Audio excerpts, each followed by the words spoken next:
Joy Show.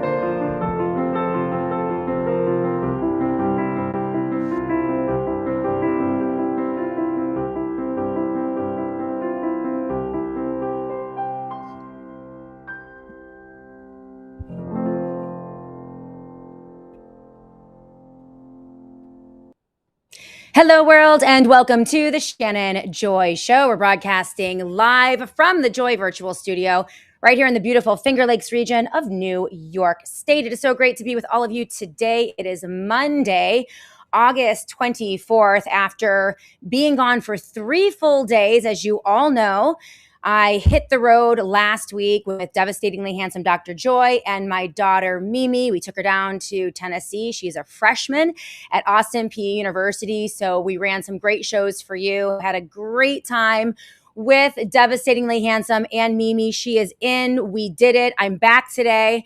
And yeah, I hate first day back shows. And of course, you have to pardon the glasses as well.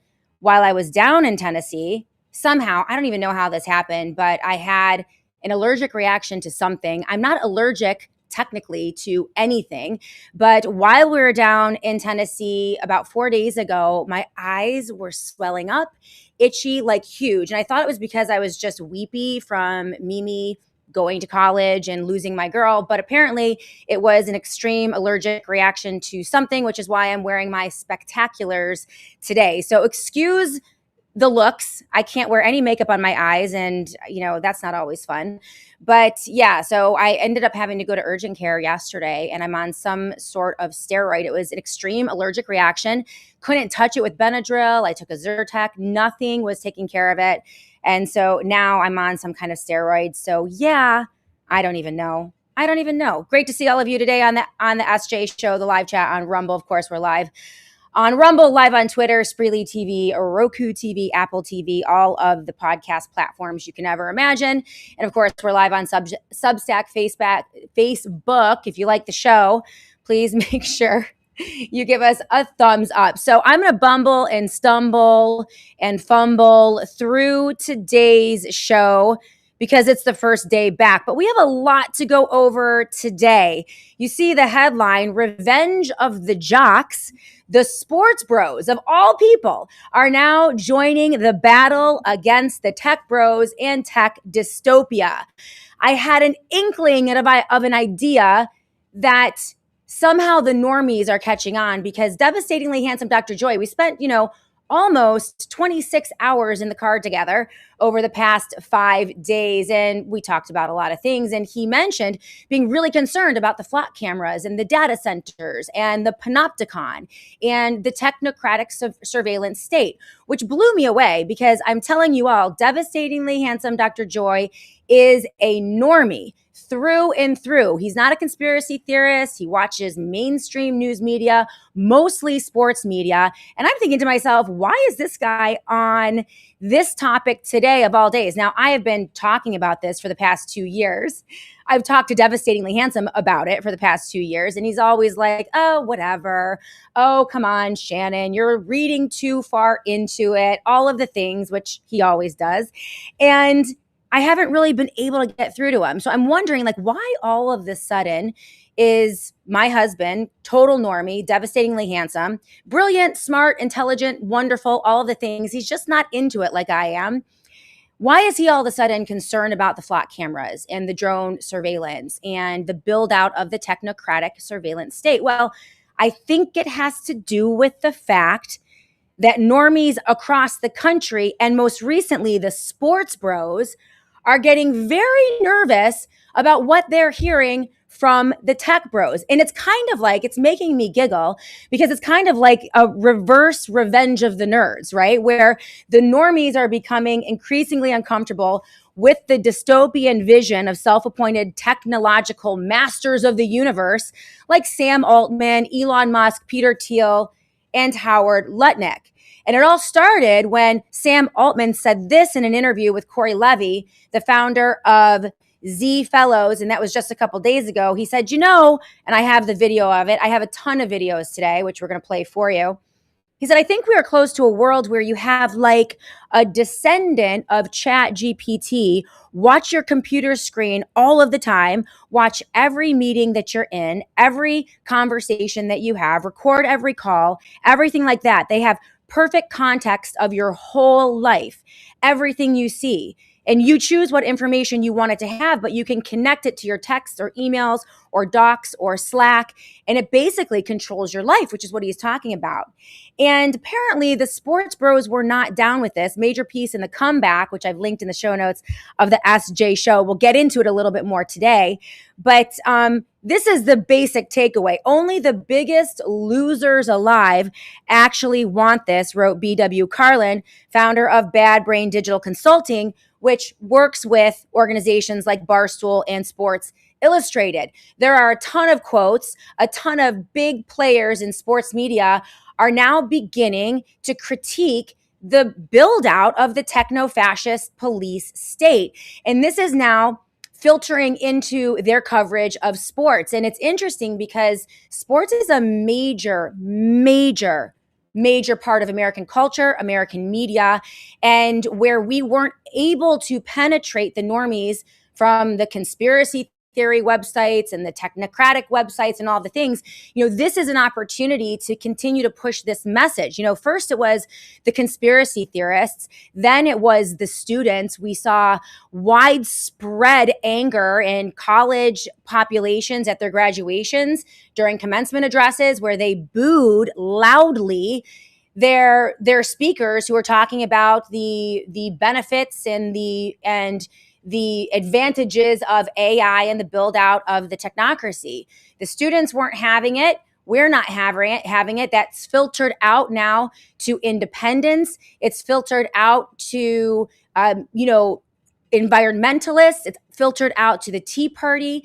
And so we're seeing these large pockets of American population and of the culture begin to become very disturbed about the build out of this technocracy, the most evil ideology I've ever reported on in my life. And it's now filtering to the sports bros. This is huge. This is huge because we need widespread cultural pushback. And this, in my opinion, is evidence of that. And I have a ton of stories here today, plus videos that we're going to look at that proves my theory that this is going to be much harder than the architects of the technocracy believe that it is. Remember, Elon Musk, his great-grandfather was the arch technocrat. He created the technocracy, which was the political ideology and the political party that envisioned a world where only elite experts and technocrats had access to good information and controlled everything. No democracy, no consent of the governed, no Bill of Rights, no constitution, no freedom of speech, no freedom of movement, no autonomy, no right to the pursuit of happiness or even a semblance of a right to privacy. All of that erased in the utopian technocratic vision of the new world order. Well, those are the fellows who purchased Donald Trump, installed him in the presidency, and essentially orchestrated a coup d'etat in January of 2025 when Donald Trump took office. And so they're all working together. They have decided for themselves that they own everything and they will change everything. And I have horrifying videos of Alex Karp from Palantir and Sam Altman, Howard Lutnick, to name a few, and we'll look at those statements by these weirdos, these uber dystopian nightmare geeks that are trying to take over everything. And so this is really important. This is what we're going to hit today on the Shannon Joy Show when we get into it. But first, I want to say hello to all of you. Again, yes, I'm wearing the spectaculars today, not because I want to, but because over the past 4 days, I had an extreme allergic reaction to something and my eyes just exploded, like super red, super puffy. It was crazy. And so I can't wear any makeup. And I can't wear my contacts, at least on air. So yeah, wearing the spectaculars, it's not the best look. I can only wear, the only makeup I have on is like my powder and some lipstick. And I did put a little bit of like eyebrow pencil on, but otherwise, yeah.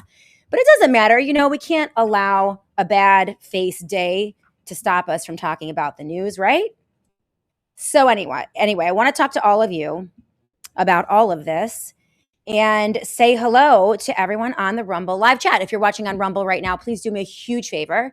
Give this show a thumbs up, a like, a share, and join us in the live chat. Say hello. I want to talk to all of you. Of course, we're live on YouTube, live on Substack and Twitter.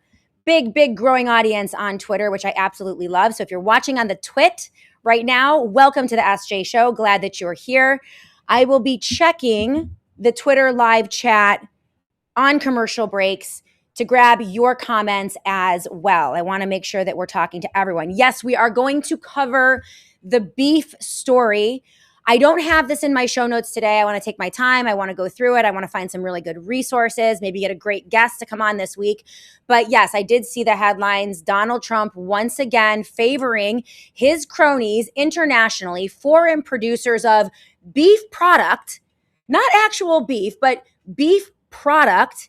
He's erasing tariffs, cutting tariffs for them to mass import into the United States of America. This is while American cattle ranchers and beef producers and poultry producers and producers in general are getting hammered by inflation, the debt, the deficit, the tariffs imposed in other areas, the closure of the Strait of Hormuz, which is impacting energy prices, fertilizer prices, you name it, the assault on American farmers, and cattle ranchers from every angle by this president and his tech bros. It's absolutely outrageous. The seizure of hundreds of thousands, millions of acres of farmland and water sources, which is also impacting cattle ranchers and farmers and producers of food in the United States of America. Donald Trump can't deign to address their issues, to tackle the issues that are crushing our own American food producers and meat producers. Oh, no. They get crushed while Donald Trump opens the door in the floodgates and gives every incentive imaginable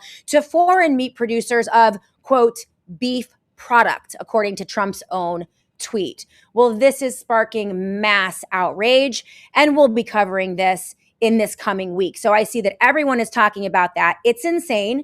This is par for the course for Trojan horse Trump. This is what he does. America last, Americans last, his cronies, his family, his international ambitions, his allegiance and loyalty to Israel, the state of Israel, and every war imaginable that they want to fight. All of that comes first before the American people as he continues to decimate and destroy our nation from every angle. And this is just the latest. Beef prices will skyrocket, at least good beef prices.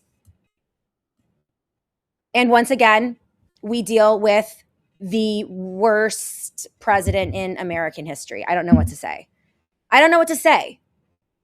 The remnant of Trump humpers and MAGA loyalists who continue to show up at his rallies, I don't even know how these people exist. He's betrayed them in every way imaginable. And it's hard to believe that he has even a remnant of support, but it is fading fast. And the entire political landscape is changing. And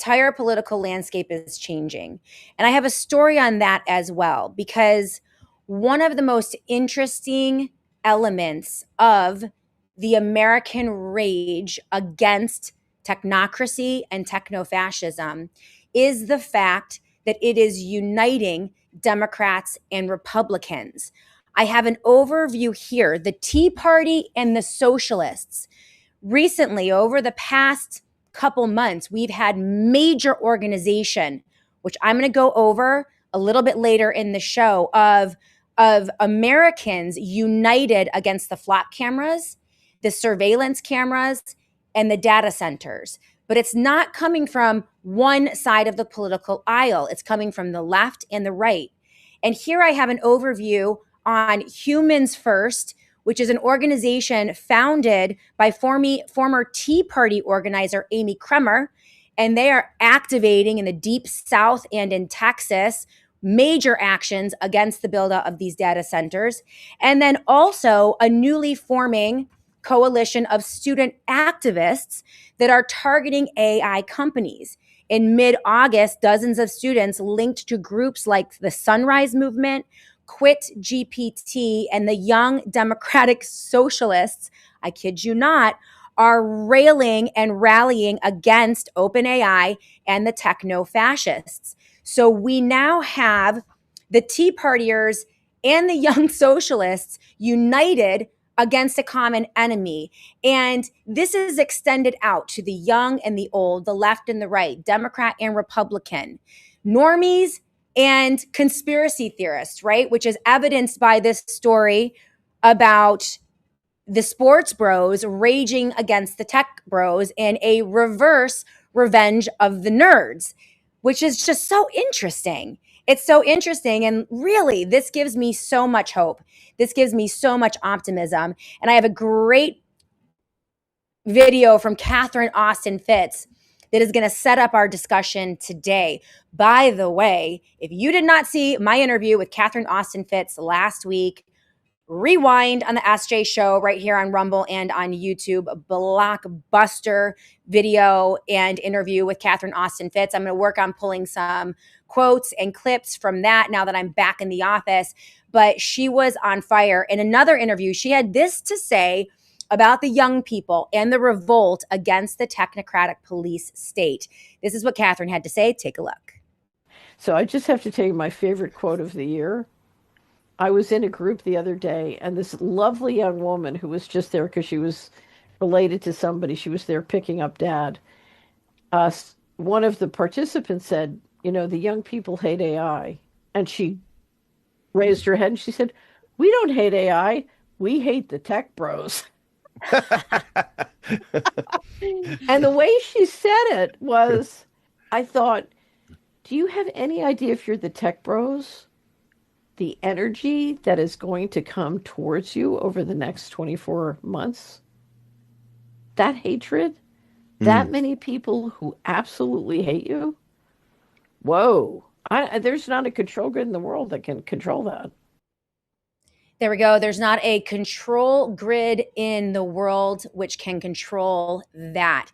And this is the visceral hatred of the tech bros. Sam Altman, Elon Musk, Alex Karp, Peter Thiel, Howard Lutnick. These guys are so distasteful to so many within the American culture and population that the pushback is now finally, the one issue that is going to unite everyone, every American. It's going to be really, really interesting to watch this play out. And so that's why the headline today, Revenge of the Jocks. The sports bros are taking on the tech bros and tech dystopia. So let's get started on this. I do want to say hello to all of you on the live chat here on Rumble. Chronozone 777 is with us today on the live chat. We have Ollie Robin 9. Dino Fun is with us. Lioness is with us today on the live chat. Zayada is with us. Sam Miller 123. Great to see you. Trump was installed, says Sam Miller, to destroy the Republican Party and bring down the country. How's he doing? Well, I think that he's doing quite well, but people are waking up to it very quickly, and that is a great thing. Be My Valentine. Unite America, flock away. CJP Rumble. Flocktoberfest at the IDF State Fair. Autographed Tupperware from Darlene and Marsha Blackburn. Very interesting. Bye-bye is with us today. Texas Gal forever. It's great to see you. LT Oracle of Truth is with us. Sasha Latapova reported last week that Alpha Gal was vaccine-induced, not from a tick. They are causing meat allergies while taking meat from us. Interesting. The Alpha Gal is one of those weird ailments that apparently makes people allergic to meat. I don't know. We'll get Sasha on again to talk about some of those things.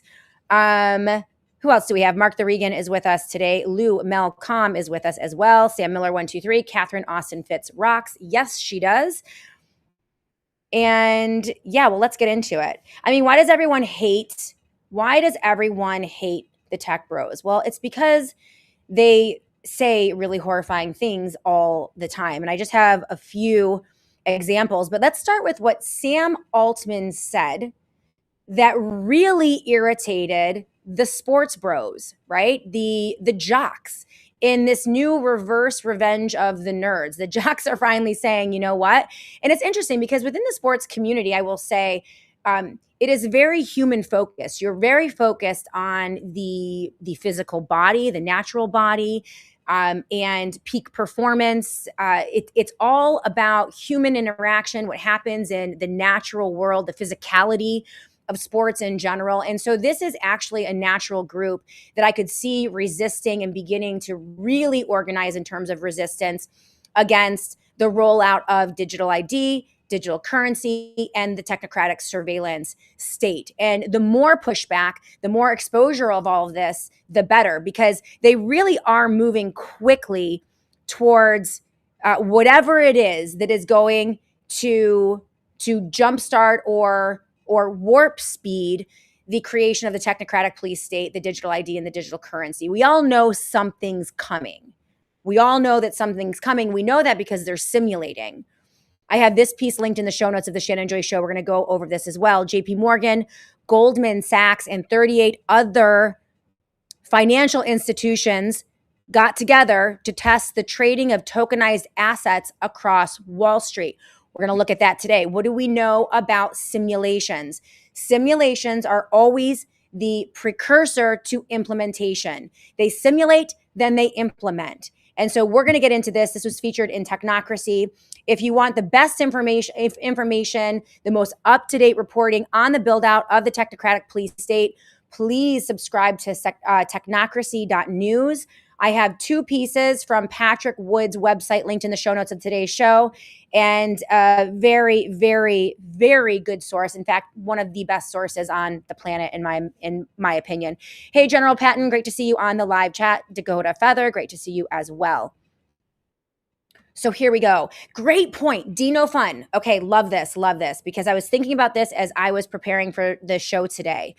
They have one of the areas where you see the build out of the cashless society and mass surveillance is in sports stadiums. In fact, sports stadiums and sporting events were heavily used in compelling Americans during the dark days of COVID-19 during lockdowns to become vaccinated.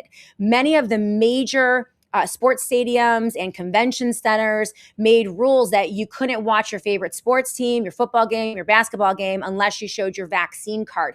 Now, most of those rules had absolutely no teeth, and they really weren't enforcing them, but they did have the impact of coercing probably millions of Americans into getting vaccines when they wouldn't normally get them because they wanted to watch their favorite sports teams. And to Dino Fun's point, they have facial recognition technology at sports stadiums, cashless purchases, QR code tickets, and all of that. And it is also infecting youth sports. I can tell you, as a parent of high-level athletes, collegiate volleyball players, and I have a 14-year-old, we are in convention centers across the United States of America, and all of them are cashless, all of them. And so youth sports, the sporting culture, it's incredibly important that we now have leadership voices that are actually becoming concerned about all of it, because we could do a lot of damage if enough Americans within their own youth sports, whether it's soccer, volleyball, basketball, whatever it is that your kid plays, if we begin to push back and demand that that these organizations and associations, in my case, it would be USA Volleyball, we begin to organize and push back and say, listen, we want cash options. We don't want to have QR code tickets. We want physical tickets. We want to be able to get into these sporting events and our children to be able to just sign up for sporting events without having to give up all of their personal data. And the amount of data that they collect on a family and a child in order to play youth sports is unbelievable. So this is one of the reasons that I thought that this pushback, this piece in which is linked in the show notes of today's show, in the comeback, is so important. Now, it all started, so let's get into it. It all started with Sam Altman in an interview with a fellow named Cory Levy. in some type of symposium or organized event for Z Fellows. I don't know what that is, but whatever. He had this to say about where we are going, where this all is going. And it was pretty dystopian. This is what he had to say. I think we are close to a world where you can have like a descendant of ChatGPT watch your computer screen all of the time, watch every meeting you're in, like record every call, everything like that, have perfect context of your whole life, everything you see. You choose what information you want it to have, but it can like go, you can connect it to your texts or email or docs or Slack or whatever. And then you have this thing that is not making decisions for you. But if you're like the CEO of a startup, there's always like more stuff to do than you can do, and context you can't all keep track of. You can't like read every piece of customer feedback every day. And you can just have this thing that's like working alongside you. And as you're like typing out a sales pitch to a customer or like writing a strategy doc, it'll just say like, hey, maybe here's another idea, or I think you're making a mistake here. You should consider this, or I can do this thing for you to help. And like this, I think we're only like one model generation away from this actually being incredibly useful. And I think that will change, hopefully, at least for me, change the way I work. Okay, so that was Sam Altman. By the way, Sam Altman is accused of molesting his little sister. It's an absolutely disgusting story. He is mired in scandal, LT Oracle of Truth. I'm not going to get into that today, but this guy is distasteful in so many ways. And what he's saying is that within 6 months, they're going to be able to build out these systems that not only surveil everywhere you go, right? So every time you get into your car, everywhere you go, everything you do, every movement you make through flock cameras, drone surveillance, all of the things. But they're also going to be able to, because remember, anything that is tracking and tracing you is all going up into the cloud. They are taking all of that information, right? So any of this surveillance that is happening, whether it's on your computer, on your phone, on your body, right? Biometric surveillance, all of the wearables, the rings and the watches that are monitoring your heart rate. They're monitoring what is happening inside your body. All of that information is not private. You do not own it. It is all going up into the cloud, and it's owned by someone.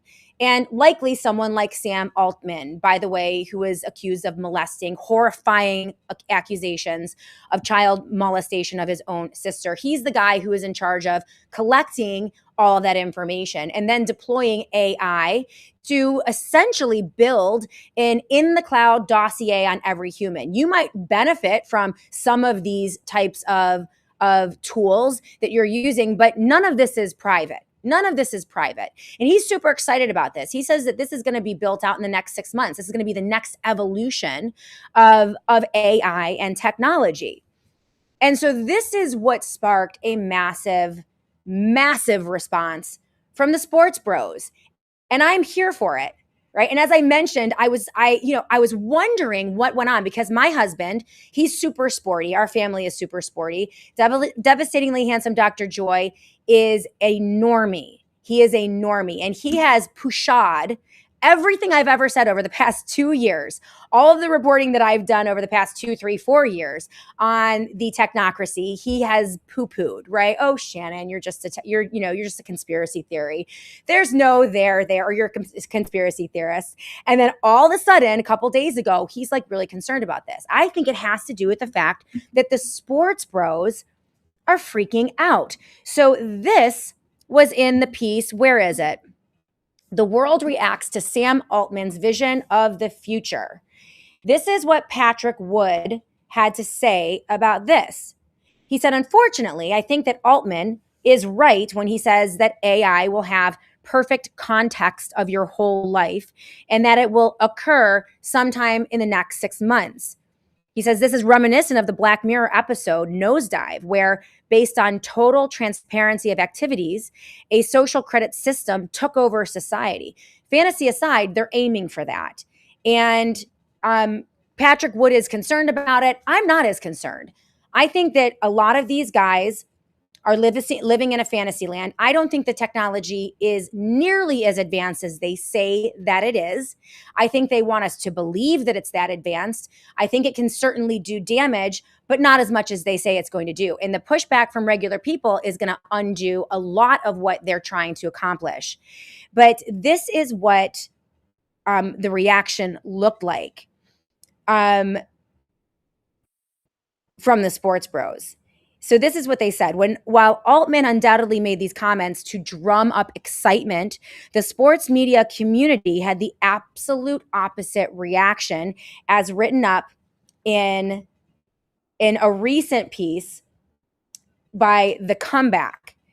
And so here are just some of the quotes from some of the major contributors that are just great. Here's the first one. There are only two. This was from Ben Folks of Yahoo Sports. And he said this in response to Sam Altman. There are only two AI update announcements at this point. It's either one, we created a powerful new tool with obvious and immediate capacity to be abused by tyrannical authorities, or two, we found a new way to separate you from any aspect of your own lived experience. That was Ben Folks in response to Sam Altman. Here's another one. Only the biggest losers alive want this, said B.W. Carlin. He's the founder of Bad Brain Digital Consulting, who works with organizations like Barstool Sports and Sports Illustrated. This came from prominent sports journalist Bomani Jones, writing in a post, "Nah, homie, you can keep that S," right? There's an expletive there. This is another one. I'm not sure I'll ever be able to comprehend how anyone can hear this and think, oh, hell yeah, wrote prominent San Antonio Spurs writer Matthew Tynan in a recent post. And what good comes from this exactly, wrote prominent NBA podcaster Chris of Hoop Spaces in a post on X. And finally, has he ever listened to anything he said? Because this sounds alarming. Not helpful, wrote longtime NFL and NBA writer Scott Kacsmar on a post. So Altman might be excited for these changes, but it's clear now that the sports bros have woken up. And I think this is really important because this represents an aspect, a major portion of American culture. Like it or dislike it, Americans are tethered to sports, whether it's soccer, football, volleyball, basketball, high school, collegiate, professional. Americans are absolutely tethered to their sports. It's a major part of most Americans' lives, mine included. And so when we have those who understand the value of nature and our bodies and what our bodies can do and the physicality of what our bodies can do, that's good. It is good news. So hopefully this continues. And I'm here for it. I am here for it. What do you guys think about all of this? We are going to take some of your comments and questions. When we come back on the SJ show, I'm going to be looking at Zayada. Sports equals distraction. It's true. But honestly, Zayada, I don't know what I would do or my family would do without our sports. It's activity. We're in the sunlight. Our feet are in the sand. We're not embedded in the dystopian political agendas. I think sports are really great for people. I know that it's a distraction, but frankly, after I do this show every day and I get to the business of life and fighting all of this, I do need a distraction. I want a distraction. I want something natural, something that is moving my body and my children's bodies. I think it's good. You certainly need to put it in its place. I understand people do worship their sports teams, not good. But now that this is beginning to trickle out into the mainstream of our culture, it's just good. It's really good. The fact that college students are booing. In fact, I have a video here of last spring when entire audiences of college students were booing their commencement speakers as they talked about AI and the build out of the technocracy. This is all good. It is all good. Because the mass changes in the United States of America are not going to come from Washington, D.C. or our politicians. They are behind the culture. They are downstream from the culture. And what we are witnessing today is a mass awakening by Americans of all ideological stripes: Democrats, Republicans, left, right, normies, conspiracy theorists, environmentalists, Tea Partiers, and socialists are all uniting in an understanding that technocracy represents fascism, complete control. It represents a complete takeover of every aspect of our lives. It is completely dystopian. It is totalitarian in nature. And it is something that none of us wants. And that's great. Be my Valentine. Where is Greta Thunberg when you need her? That is your clue. That is your clue. When she retreats from the stage and allows the technocracy to implement their takeover of every natural aspect of the world, you know that this is part of a major agenda. Honor seeker, politics can also be a distraction from the things in life that are important. That's right. RJ Westex, great to see you on the live chat. New chatter on Rumble, Texas Gal Forever. I love sports. I just don't like the whole woke BS that is going on and all of it. I think sports is actually really pushing back against a lot of the woke BS, and you're seeing less and less of it. There is certainly an attempt to push this out, but I think that from the bottom up, people are pushing back against this. And I can tell you, in my experience, I live in New York State. I have a daughter who has played high school, junior Olympic, and now collegiate beach volleyball, also indoor volleyball. We've never had an experience with any of the transgender madness at all in New York. I know it happens in certain pockets and there are problems in certain areas across the country, but I haven't seen any of it. In fact, my kids, even within our own school district, and I ask them to report back to me on a regular basis, there is less and less and less of the LGBTQ, transgender, all of that was pushed into the schools is receding. It is not a regular part of their daily life and the culture of their school. And I'm in blue state New York. I think that has a lot to do with people pushing back against a lot of it, even though the schools did not acknowledge it or come up with a formal policy on whether or not to include that in schools or not. I think that they just are sick and tired of parents raging against it. And so they're very careful about what they do. And that's a good thing. That's the culture. That's what I'm trying to tell you. You know, we wait for politicians to save us or write a law or a Supreme Court justice to rule in a way that we think favors us. We're waiting for some politician to come in and do something to save us when we can save ourselves from the culture at the bottom up. And I'm seeing it here in New York. I want to see it, you know, across the country, because that is where change comes from. We have to stop waiting for Washington, D.C. They're completely corrupt in Washington, D.C. And so, yes, Clone says it'll be back. I don't know. People are really weirded out by the whole transgender thing. No one likes it. No one's into it anymore. I'm just telling you. It's just not. And I'm telling you, the people who are in that lifestyle are really on the periphery of culture as a whole. They're not dominating cultural spaces at all. And you'll see it in certain areas, but you know, most major brands, most institutions have backed off on a lot of this stuff, which is very, very good. So let's do this. When we come back, I have a piece here. We're going to look at this. This is great. Young Americans don't trust the tech titan supervillains. This is a piece from the New York Post. It is very good. Lots of polling out there. Young people hate the tech bros. They hate what they see coming in terms of surveillance. We're going to look at that. We're also going to look at the Tea Party and the Socialists. We have major organizations and groups protesting across the country against the flock cameras, the drone surveillance, and the data centers. And it's coming from opposite sides of the political paradigm, which is really interesting. So we're going to take a look at that as well, along with some other videos of just really dystopian things from the tech bros. That's why everyone hates them. So we're going to go to a quick break. Please remember the SJ sponsors. When we come back, we'll continue this discussion. I want to see what you have to say. Please put your questions and comments in all caps, and we'll continue the show. So keep it tuned right here. We will be back in a moment right here on the Shannon Joy Show.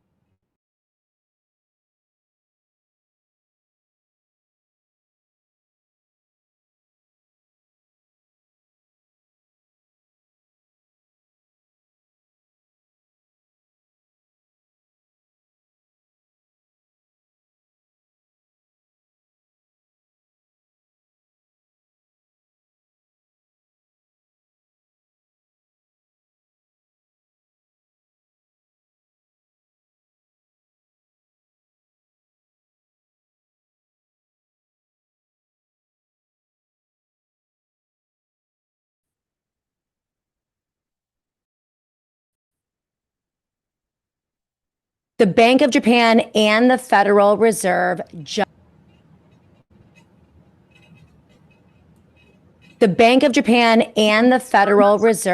just flinched, signaling that gold and silver are the only hedge left for wealth protection.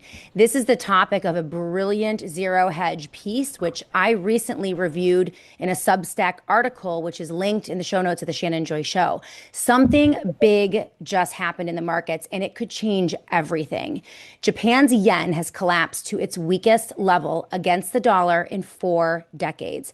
After years of printing money and keeping rates near zero, the cheap funding that fueled the famous yen carry trade is drying up. Japanese investors and global funds are now selling U.S. stocks and bonds to bring that money home. Both stocks and bonds are getting hit at the same time, and yields are climbing. So here in the United States, newly appointed Fed Chair Kevin Warsh tried to hold the line and talk about resilience. The markets weren't buying it. The Dow dropped hard, longer-term yields jumped, and Warsh himself admitted that the bond market is starting to set higher rates because people no longer fully trust the government IOUs. With nearly $40 trillion in national debt and $3 billion a day going to just the interest payments, higher borrowing costs leave only one real option: more money printing, more debasement of the dollar, and that's exactly why physical gold and silver are so important right now. While paper assets get squeezed by rising yields and fading confidence, precious metals quietly protect the purchasing power families have worked so hard to build. Now is the time to consider physical gold and silver as a critical hedge. The Shannon Joy Show sponsor and regular contributor, Peter Schiff, has been warning about this debt and print path for years. He's been clear, he's been consistent, and I highly recommend his team if you have questions about metals. Visit schiffgold.com/joy for competitively priced physical gold and silver, live support for information on gold-backed IRAs, and tons of resources on these emerging markets. Do not wait for the next wave of debasement. Lock in now and make sure you tell them that Shannon Joy sent you. Schiffgold.com/joy. That is schiffgold.com/joy.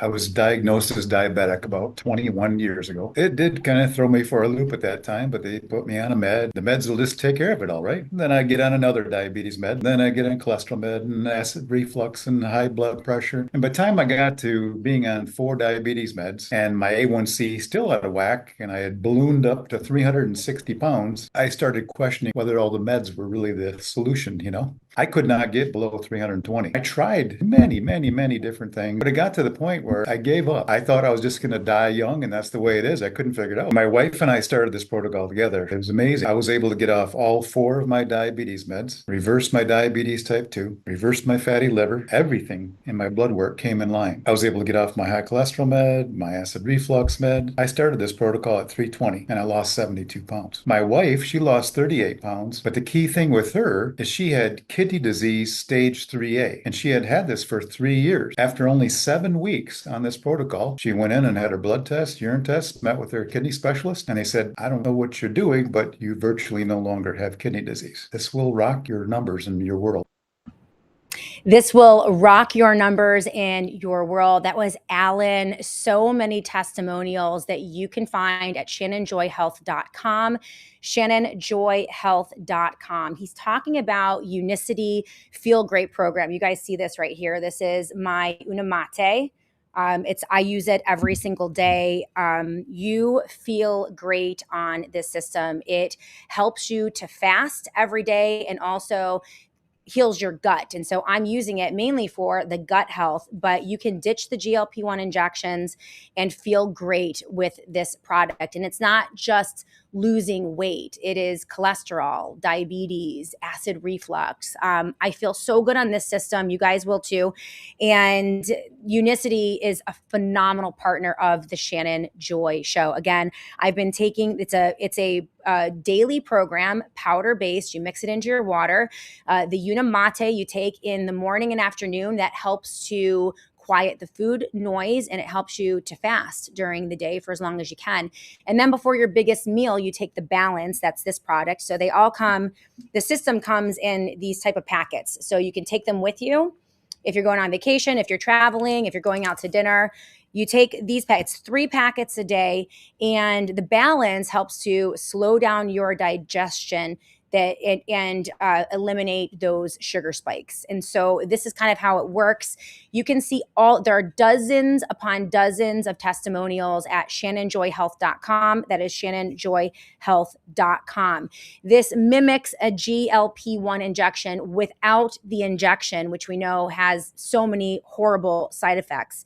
Right now at shannonjoyhealth.com, you can try this absolutely risk-free for 90 days. So you can try the program. They'll send it to you, $90 off when you use my URL, shannonjoyhealth.com. That's shannonjoyhealth.com. Try it for 90 days. If you do not feel great, if you do not see a huge difference in the way you feel every day, weight loss, and in your numbers, you can ship back the empty box. They will give you a full refund. This is risk-free, but you have to go to shannonjoyhealth.com. That is shannonjoyhealth.com. Again, this is a regular part of my life every day. I have never felt better. I'm healing my gut. I'm going to talk to you more about how it's impacting my life. But, that testimonial from Alan, there are just so many. It's changing people's lives. It's helping them lose weight, and they are feeling great. So shannonjoyhealth.com. That is shannonjoyhealth.com. So thankful for our friends over at Unicity. And by the way, we're going to be welcoming the founder into the Joy Virtual Studio. So that we can learn more about the product and how it works. Hell's Bay, I love it. Shannon, best go easy on fasting. A strong wind may blow her away. Hell's Bay, 100%. I've always been a little scrawny. That's just my makeup. It's the way I've always been. And again, I'm not using Feel Great for the fasting. It helps with energy, focus, and just feeling good, hydrated during the day. But I typically, my normal lifestyle has been for the past 15 years or so, intermittent fasting. So that's not something that I struggle with. I am concerned about my gut health, though. That is something that I think really needs to be addressed. And so I'm using, obviously, the Unimate in the mornings, but it's really the Balance before I eat my biggest meal where all of the magic is happening. And I like I said, I just feel great. But I will tell you, though, that so many people that I talk to have a real hard time fasting, even though it's so good for you. And so that's where the Unimate really comes in. People don't hear the food noise. They don't feel like eating. They are energized. They make it through the day and are able to not eat their first meal until either lunchtime. Some people can even make it to mid-afternoon. So it's really good for you. CJP Rumble, me and Shannon are the same size, lean. Yeah, this is how I've always been. Dirtless, I managed a 5-day fast, water and tea. Listen, I try to do a 72-hour, 3-day fast at least twice a year. And you just feel so good. You feel so good. Clones, great to see you on the live chat as well. Looking at the Twitter, thank you so much for everyone who's watching on Twit. Mrs. C is with us. She just loves Catherine the Great and says hello to all of the chatters on X. Well, hello to you, Mrs. C. And again, if you're watching on X right now, drop a comment in the chat. I will follow you back. I follow back everyone on Twitter. If you're watching right now and you make a comment, I'm going to make sure to follow you back.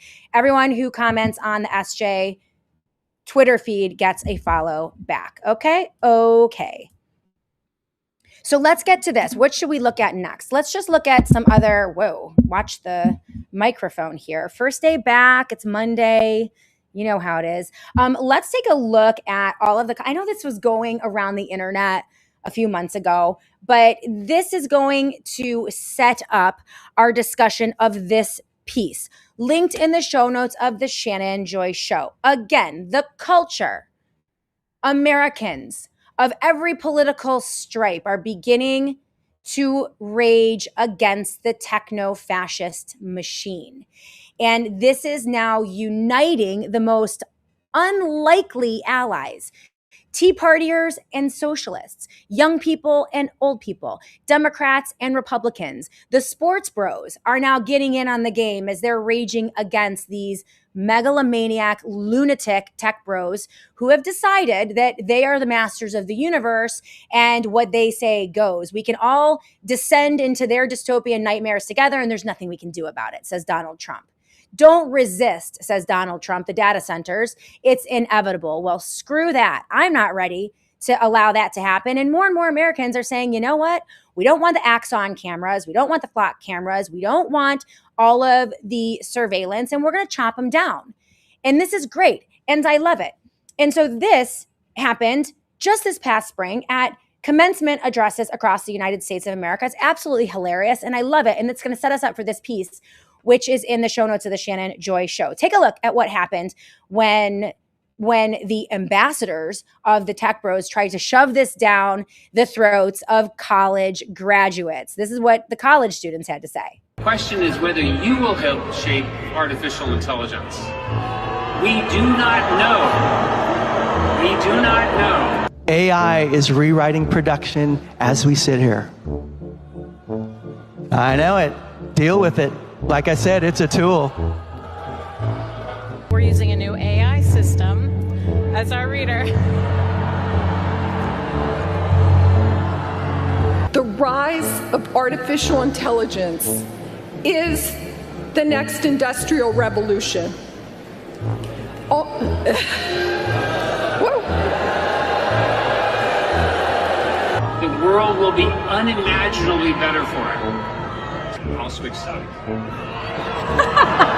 Like I said, you can hear me now or you can pay me later. Only a few years ago, AI was not a factor in our lives. And they cheer. That's just a little compilation. And it was really interesting. The Eric Schmidt address. He was a former CEO of Google and all around just bad guy in every aspect. But Eric Schmidt was the first speaker that was featured on that compilation. And he went for 6 minutes. I mean, that video is extraordinary to watch because every time he tried to say the word AI or tech or whatever, he was just booed, ridiculed until finally he just turned around and was like, what the heck? But that just shows you how opposed the American population. These are in major universities and in institutions, and the leaders of these institutions are trying to shove this down the throats of college graduates, and they're just not having it. This is a great thing. It's a great thing. Think about this. They have all the money in the world, all of the power in the world. They have co-opted and taken over the presidency of the United States of America and nearly all of our government systems. They have everything, every power at their fingertips to shove this down our throats, and they can't get it done. This is why Catherine Austin Fitts said in that video, they don't know what they're up against. Americans hate them, and they hate the AI, and they hate the panopticon, the technocratic panopticon. They hate the idea of mass surveillance, and we're going to fight back against it. And so the next 24 months are going to be incredibly interesting. And this is featured in a piece that was published in the New York Post. Now, the New York Post writer here was very concerned that this pushback against the technocracy and AI would fuel socialism, but I'm not concerned about that because there are so many different elements of demographic that are raging against the technocracy. We have Tea Partiers, we have independents, we have Republicans and conservatives, we have Democrats, environmentalists, the farmers, the ranchers, we have students. So there are so many different elements. I don't think that any one ideology is going to win out in any of this.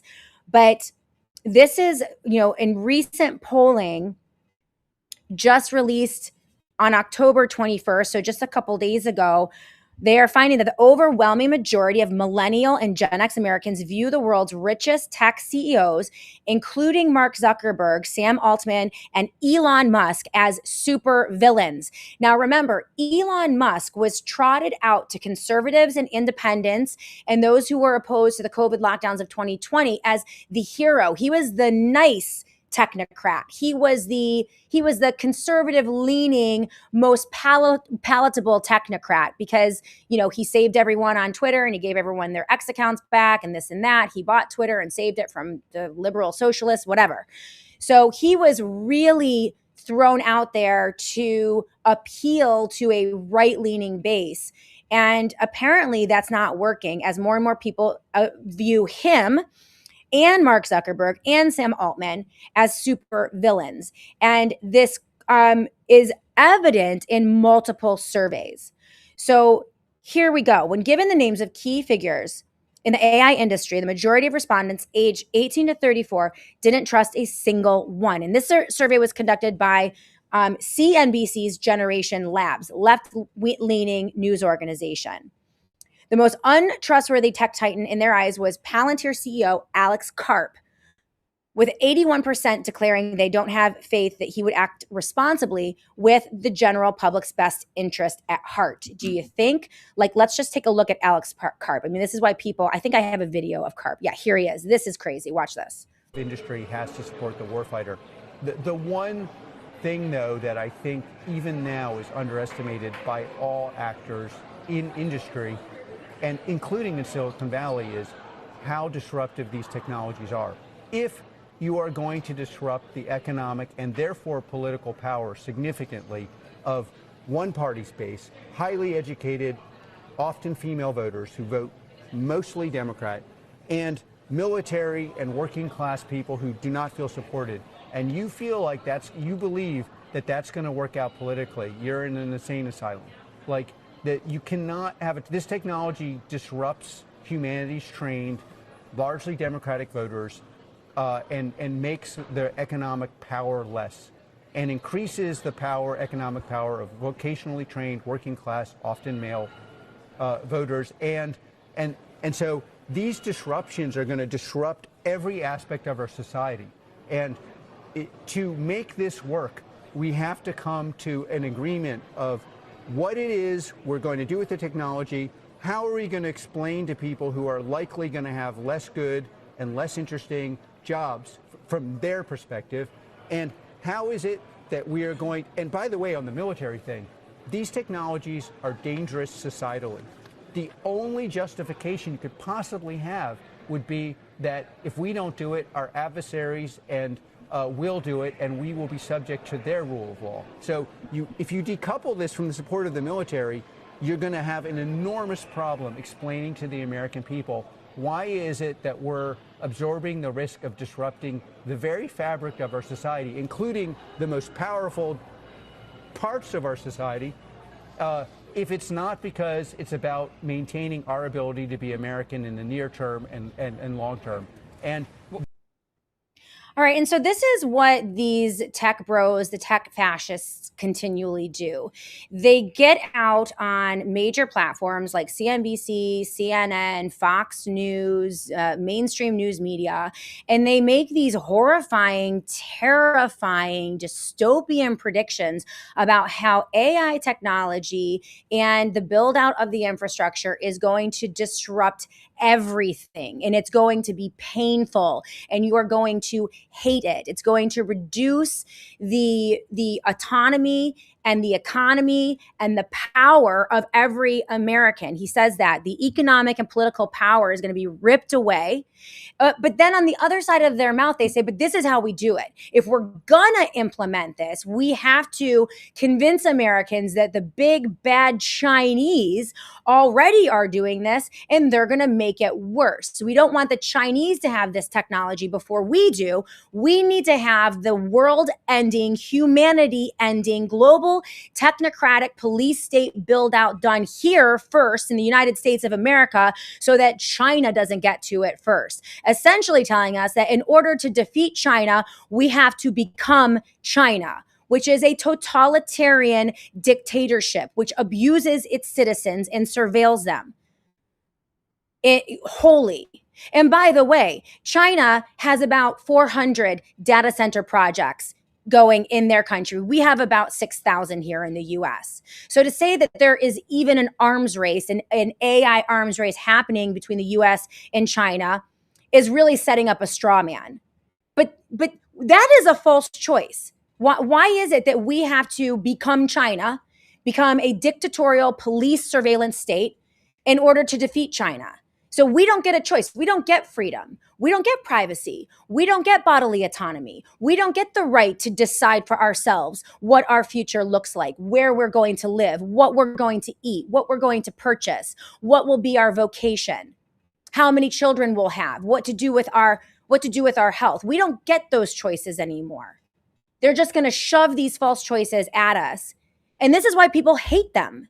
This is why 81% of young people have declared that these guys are supervillains, and they are. But take what Alex Karp said and extrapolate that to Elon Musk and Howard Lutnick and Peter Thiel and any one of the tech bros, the dystopian tech bros out there making horrible, horrible predictions. Here's Sam Altman. This is what he had to say. One dystopia that I'm particularly nervous about 10 years from now is we overreact to AI safety. And so we say, look, everyone, you're going to get a cure for cancer. You're going to have material abundance, but you will have no freedom. You will have no agency. It will be a perfect surveillance state. There will be no privacy. And that's what you're going to get. You're going to get great comfort, but there will be nothing left in the world for you to really do. Nothing that really matters. You'll just kind of live at the, service of the AI giving you material wealth. And this is why people hate Sam Altman. This is why people hate Sam Altman. There's no purpose for you. There's no use for humans. And this is inevitable. One of the dystopian outcomes that I think about is the fact that, yeah, you'll get the cure for cancer, you little people. You'll get material abundance. Oh, will we, Sam Altman, you liar? Of course, we're not going to have material abundance. When in the history of the universe has any trillionaire, billionaire, control freak, megalomaniac leader actually given their people material abundance? Never happens. Never happens. So this lie of a universal income, this lie that you'll never have to work, this lie that you'll have material abundance and that they'll cure cancer. Are you kidding me? They are injecting people with cancers as I speak to you today. That was the whole point of the rollout of Operation Warp Speed and the new technology that is the mRNA platforms. And now they're expanding that to the flu shot as well. So these guys are just absolute liars. And they, and they're so glib. I worry about the little people, right? When we take everything over and we take everything and we know everything and you'll have nothing, own nothing, and be happy. I worry that, how are they going to deal with the fact that they're completely useless, that there's no use for you? Like this is anti-nature, anti-God, anti-human. And this is why everyone hates him, and they should. OpenAI CEO Sam Altman, Meta CEO Mark Zuckerberg, and NVIDIA CEO Jensen Huang had roughly 70% of the respondents in this poll saying that they don't trust them. 3/4 of young adults, 75%, admitted they don't trust Alphabet CEO or Anthropic CEO as well. This is in sharp contrast, and this is what they have to say. Okay, this is what the young people have to say. Again, we're looking at a poll conducted by CNBC's Generation Labs. 18 to 34 young Americans do not trust the tech bros. In fact, they hate them. They hate them, and they see them as, quote, super villains. I would say that they're super villains. They're just speeding up the end of the world, said Anthony Simpson, 28, an investor with deep interest in tech and AI. They're not doing anything for the greater good. They're doing it for themselves and hurting the quality of water, air, food, and more. Also that they can make money. And for what?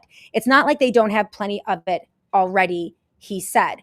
Okay, so we're not against technology. We're not against certain aspects of AI. We're not against using that to further humanity. But that's not what the powers that be are using it for. The tech bros and the tech fascists have seized the government of the United States of America through Donald Trump, and they are forcing this on us, tokenizing everything and setting up a utopia that works for them alone. 99% of humanity is crushed in their utopian view of a new world order. And it's crazy. Here's another quote. Well, this is a sharp contrast, by the way, to just a decade ago, when graduating millennials rushed to tech giants like Google, Facebook, and Apple in pursuit of jobs on the cutting edge of tech and AI, when figures like Musk and Zuckerberg had positive approval ratings, according to multiple polls from 2016. So complete reversal. That's great. Years ago, Zuckerberg was thought of as such a smart, creative person, and we were grateful because Facebook gave us a way to connect, said Marley Lopez, 27, and she told this to the Post. But it seems to me that when a lot of these tech guys reach a certain level of wealth, it stops being about connecting people and more about how they can continue to build their empire. Elon Musk just became a trillionaire. Imagine what that money could do for the world. And it's a trillionaire, I mean in dollars, so who even knows what that means? But this is necessary and good. In addition to the sports bros, the young people are beginning to rage against the tech bros, and that is great. According, almost half of the 1,000 18 to 34-year-old Americans surveyed by CNBC said they had favorable views. I don't know about this, is the Democrat Socialists of America, while 80% had a negative view of the American economy in general. So yeah, we are in a very, very interesting moment in American history where from every angle, young, old, black, white, educated, uneducated, farmers, educators, Democrats, Republicans, socialists, conservatives, all of them raging against this techno-fascist nightmare. And this is a situation where you see all of the checkerboards, the checkerboard is tossed, all the pieces are in the air, and there's a reshuffling. Very interesting. CJP Rumble, buy local with cash, screw the grocery store, USDA label. I'm using cash more and more and more, taking on the advice of Catherine Austin Smith, who was with us last week. She's amazing. Texas Gal Forever. That's exactly right, Shannon. They will reformulate ivermectin too. Fauci Gates are most likely working on a new plague that will be completely resistant to ivermectin. I do want everyone to keep in mind that I do not buy the level of sophistication in the technology that they are selling. I think that that's part of the propaganda, the propaganda operation, is to convince you all that this is inevitable, convince everyone that their technology is so sophisticated that they can take you out just like that.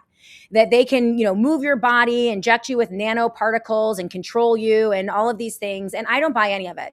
I think that there are some advances in the technology. I don't believe that it is nearly as advanced as they would like us to believe. And I know that's an unpopular viewpoint. Most people think that they have every power at their fingertips to just take us all out. Well, if they did, quite frankly, they would have already done it. Right. And I'm seeing everything on Twitter, all the videos of like the new drone laser machines that go in and take people out anywhere they want and their pinpoint accuracy. And I get it. But you'll know it when it comes. If they could do it, it would be happening, and they're not doing it. So that indicates that they're not anywhere as near to completion of this horrifying dystopian vision that they have, and that they're going to have a lot of pushback. And the best thing that we can do is just push back from every angle so that it throws wrenches in all of their plans. And we have a decentralization of power and, locals rising up and taking more control of their lives. And we're seeing, the farmers and the ranchers absolutely revolting again in the Netherlands, and they're doing it kinetically. They're doing it with tractors and trucks and their bodies and their movements. And so it's good. It's all good. It's all good. Make DC naked and afraid. I absolutely agree. RC Trucker 77, great to see you on the live chat on Rumble. So glad you're here. LT Oracle of Truth. Proctor Surf. I know, and I get, like, we're hearing all, they're definitely spraying us with something. Who knows what is out there? I don't choose to be worried about all of that. Again, I don't think that the spraying is nearly as toxic as they say it is or we think it is. I think it might be bad for us, but I think our bodies have a way of naturally adapting and healing. And I don't believe it's as easy for them to poison us as we think it is. The number one thing that you can do to stay safe and stay healthy is to not get injections, because these are poisons being injected directly into your body, going throughout your capillaries and your blood vessels into every organ, passing over the blood brain barrier, essentially injecting the worst ingredients you can imagine directly into your body. That is the surest way of poisoning you, causing cancers, causing illnesses, you name it. We have no idea what are in any of these vaccines. We have no idea. They don't disclose it. And they don't have to disclose it in many cases. There is no liability. So from my perspective, yes, we can worry about the air and the water and the food.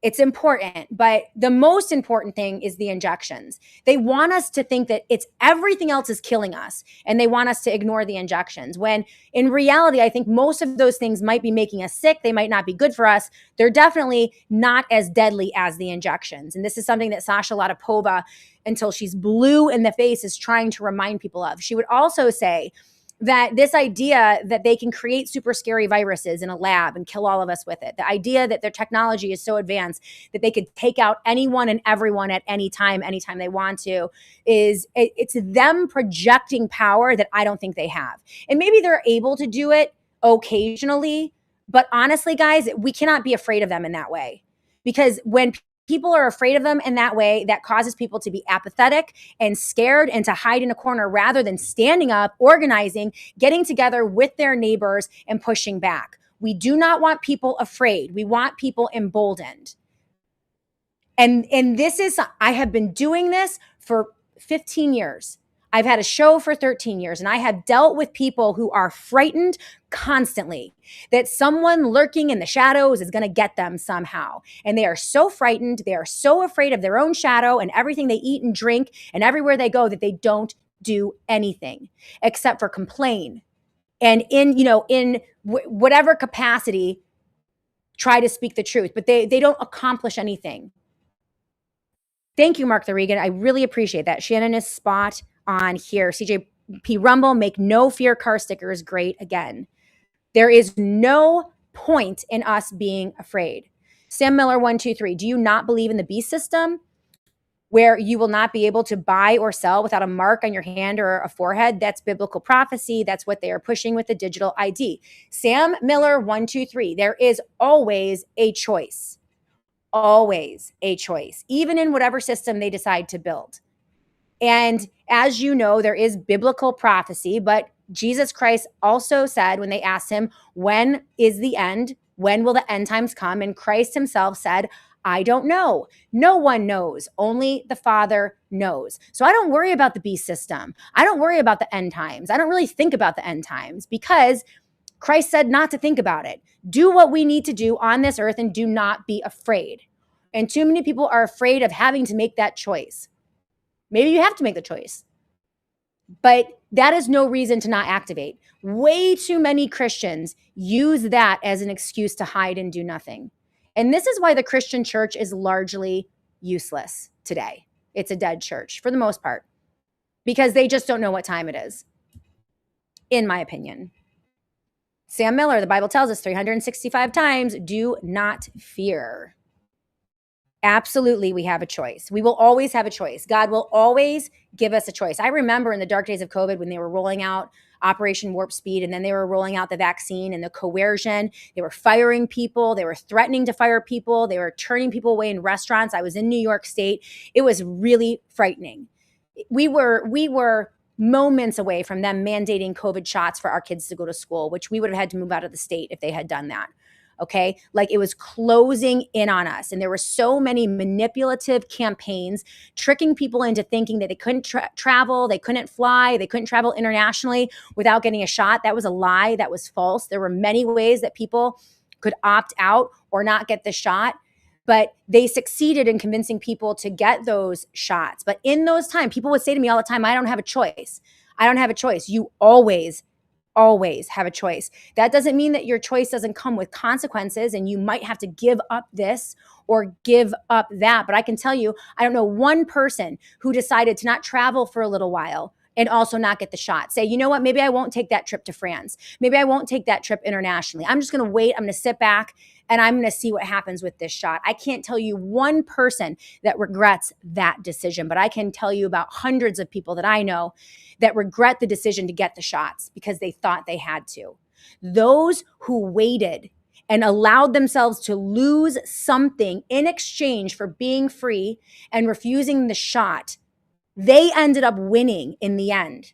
It's going to be the same for the digital ID and the digital currency and all of the things that they're going to want us to accept, that they're going to try to trick us into accepting through fear.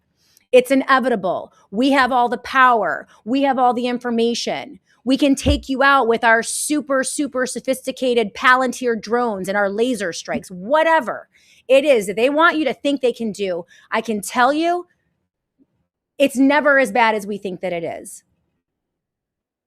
Everything is an offer. Thank you, clones.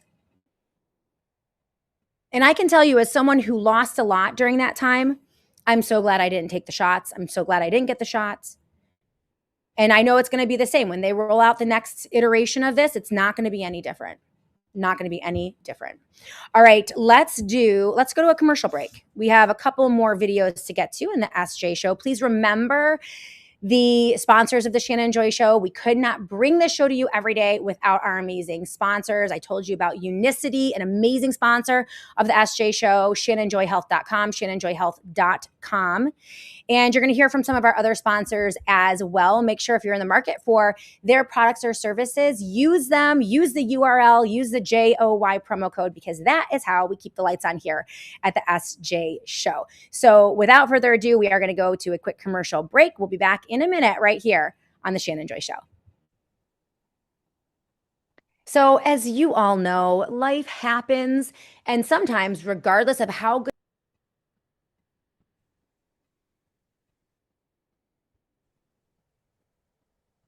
So as you all know, life happens, and sometimes regardless of how good we take care of ourselves, we get sick or a family member gets sick. And frankly, it never happens at a convenient time.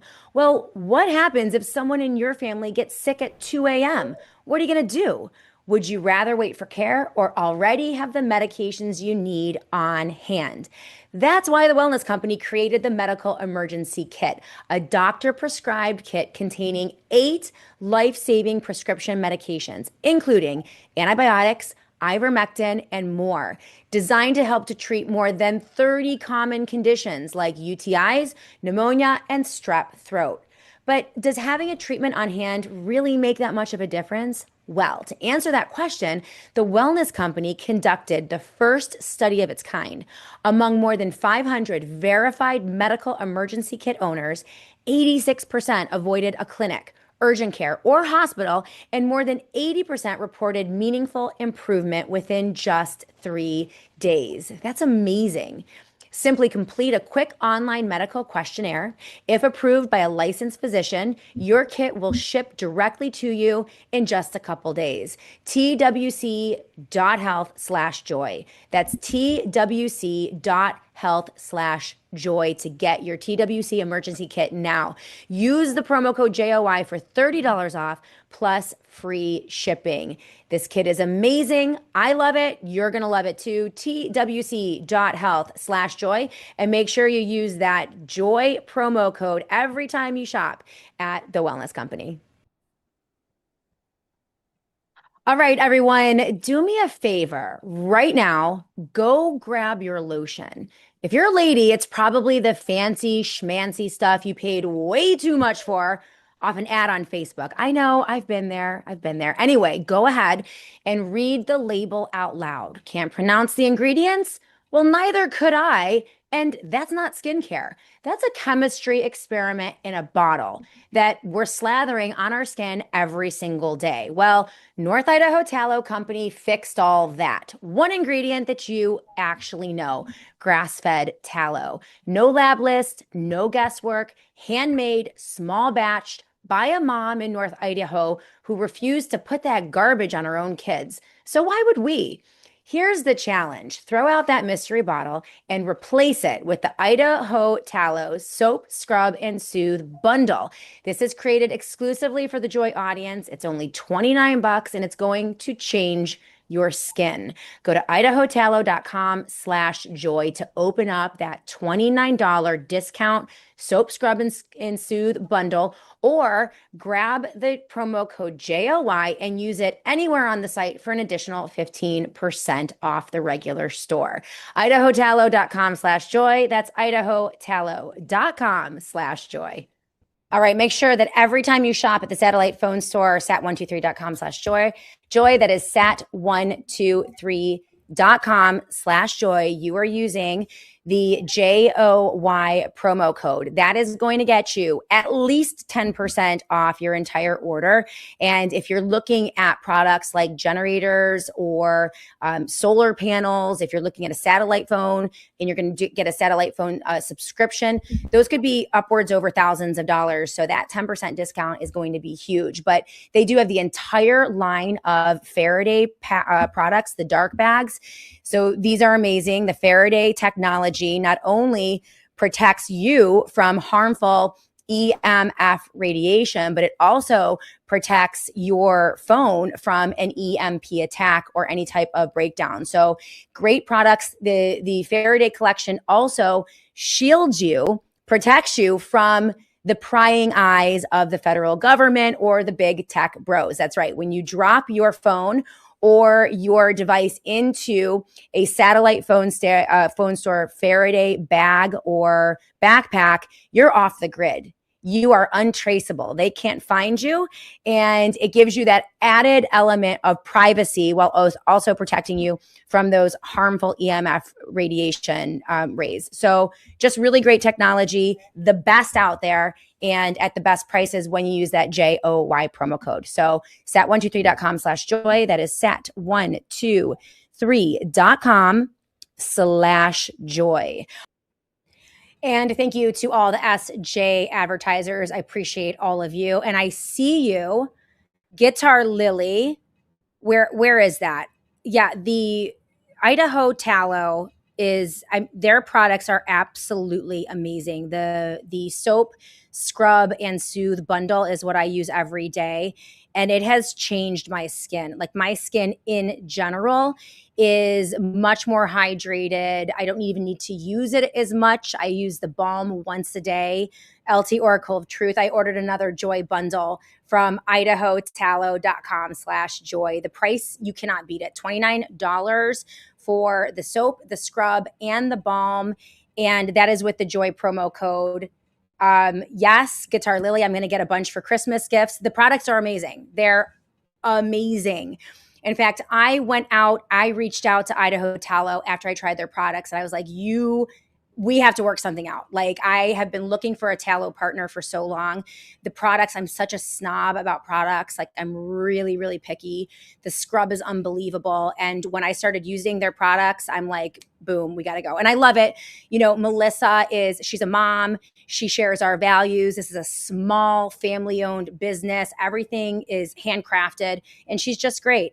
Guitar Lily, me too, Shannon, all caps. The balm makes my hag skin feel awesome. Your skin looks so good. It looks so good when you scrub it and then you put the balm on. It's like, it's a protectant. It's just amazing. It's amazing. So let's go to Twitter. You guys, a ton of people commenting on Twitter. That makes me so happy.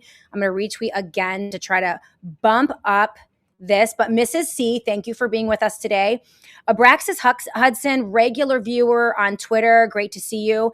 And this is what Abraxas has to say. It's quite tragic that this dystopian sci-fi future is considered to be an inevitable necessity of modern life. The digital prism is where freedom dies. Tech needs to serve humanity. the technocrats are looking to flip that dynamic. Spot on. As I have said repeatedly for 6.5 years, I'm less concerned about other nations threatening our country when our own government has weaponized our institutions against us. Amen. 100% Abraxas Hudson on Twitter. I agree with you. Truthfully, though, beyond our governments, the global predator class are in fact a threat to all humanity. And they create false lines of division to separate all of us. Politics, nation states, etc. Humanity is on a warp speed conveyor belt to total tyranny if we do not stop them. Agenda 2030 coming in hot. Now listen, I have seen a lot of analysis showing that Agenda 2030, like they're very far behind. They're about 5 years behind. I read somewhere, I forget where it was, that the entire global economic collapse was supposed to happen in early 2025, and they can't get that to happen. Somehow, the American people, we're just figuring it out. I don't know how restaurants are staying open, quite frankly. I don't know how this economy continues to chug along or limp along in the way that it does, despite the fact that Donald Trump and the elite class are throwing every single obstacle at American small businesses, from the lockdowns of 2020 to the redistribution of wealth to the billionaire class in 21, 22, and 23, the tariffs, the inflation, the taxes, all of the uncertainty and disruption of on again, off again wars, everything regarding the expansion of technocracy. Like, I don't know how our country and Americans are surviving it, but we are, right? And so, yeah, they want 2030.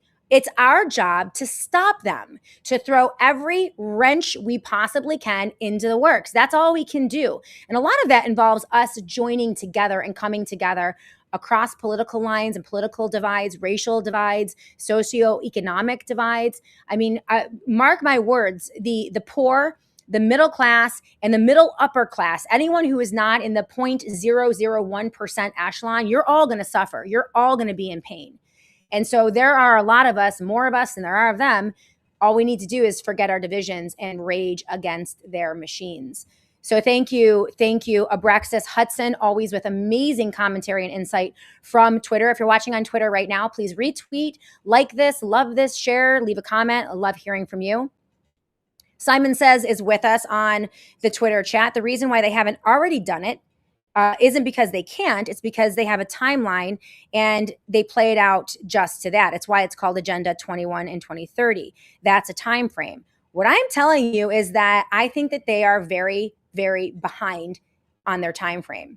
And, you know, who was it?